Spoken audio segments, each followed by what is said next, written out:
quiet, atmospheric tone. Imagine a halted train carriage sitting completely dead on the tracks. Power is out. The surrounding geography is a pitch-black field miles from nowhere, and the silence inside the cabin is absolute. You are entirely cut off from the outside world. Then, the silence breaks. A rhythmic banging noise echoes from the far end of the carriage. As the seconds tick by, the volume steadily climbs, growing faster and louder in the absolute darkness. Human instinct in these situations often leans toward empathy before fear, assuming a passenger might be trapped or experiencing a medical emergency. You move down the narrow, dark aisle toward the source of the noise. But the confidence of a rational mind frays quickly in the dark. You call out into the void, asking if anyone is there, if everyone is okay, and you are met with dead silence. The banging continues, but no human voice answers back. You reach the end of the carriage and find the source.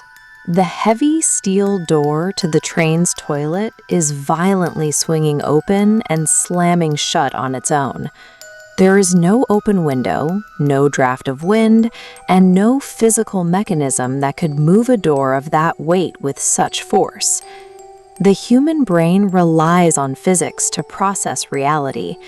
When you witness a heavy object moving with a life of its own, and your mind cannot locate a single mechanical explanation, the gap between what you see and what you know to be possible creates a profound sense of vulnerability. Despite every biological warning sign, curiosity forces a decision.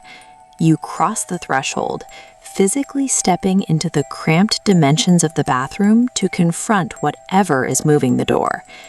You expect to find a person, an animal, or a broken latch. Instead, you find absolutely nothing. The tiny space is entirely empty. The exact second you step inside, the violent movement abruptly ends. The heavy door stops swinging and hangs completely still. That sudden stillness triggers a new kind of fear. You are standing in a dead still room where seconds ago something was exerting massive physical force. The sudden silence feels more threatening than the noise ever was. Investigating an anomaly in a confined space carries a hidden cost. By stepping inside to find the source of the movement, you have effectively turned your back to your only exit. Panic sets in. You immediately pivot away from the empty bathroom, turning back toward the aisle to retreat to the safety of your seat. But the aisle is no longer empty. Looming in the shadows is a massive, broad-shouldered man, impossibly tall, wearing nothing but a traditional lungi.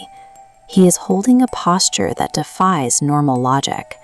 He stands spanning the width of the aisle, with one foot firmly planted on the left seat and the other on the right.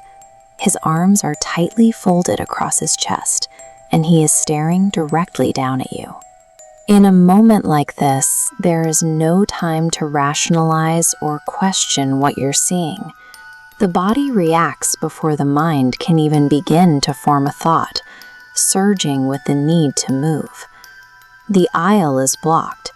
You abandon it completely, scrambling toward the opposite side of the train to bypass the towering figure and reach the exterior doors.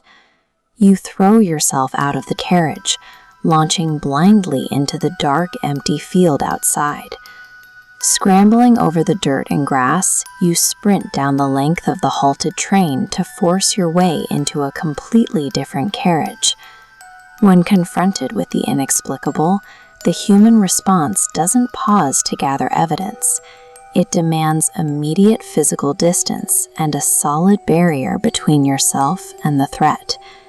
Safe inside the new carriage, surrounded by other passengers, the immediate physiological spike begins to subside. The adrenaline drops and breathing returns to normal, but the visual remains. The image of that towering man hovering over the train seats stays fixed in the mind, surfacing again over the next few days in the form of vivid, recurring night terrors. To pass the time on the halted train, the other passengers begin talking. They share localized stories and dark historical legends specifically tied to this exact, isolated stretch of railway. Hearing these oral traditions serves a vital purpose. It takes a highly subjective, isolating nightmare and anchors it within a shared regional context, suggesting that this particular stretch of track has a history that predates your arrival.